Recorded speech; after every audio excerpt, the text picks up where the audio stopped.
एक मोठी बातमी समोर आलेली आहे। नीट घोटाळ्यातील लातूरच्या 4 आरोपींचे आणखी काही कारनामे समोर आलेले आहेत। राज्यामध्ये होणाऱ्या इतर स्पर्धा परीक्षांमध्ये सुद्धा त्यांनी गैरव्यवहार केल्याची शक्यता आहे। राज्यामध्ये गेल्या 2 वर्षात झालेल्या भरती घोटाळ्यांमध्ये त्यांच्या सहभागाचा ATS ला संशय आहे। 2023 आणि 24 या वर्षामध्ये जिल्हा परिषद, नगरपालिका, महापालिका यासोबत राज्य सरकारच्या विविध विभागांमध्ये भरती प्रक्रिया राबवली गेली आणि यामध्ये सुद्धा घोटाळा झाला असेल का असा संशय आता व्यक्त केला जातोय।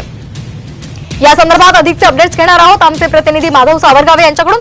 माधव, आपण पाहतोय नीट घोटाळ्यामध्ये लातूरच्या 4 आरोपींचे आणखीन काही कारनामे समोर येत आहेत, काय या संदर्भातले अधिकचे अपडेट्स आहेत?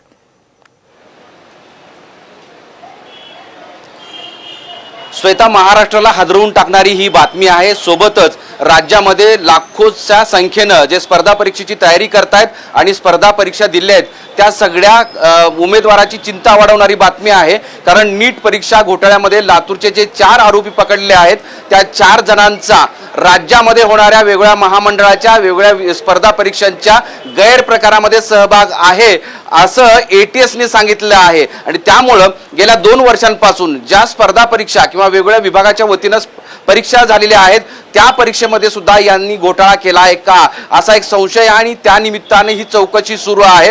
धक्कादायक म्हणजे ATS ने संपूर्ण पाहणी तपासणी केल्यानंतर हे सगळे गोष्टी पुढे आलेल्या आहेत।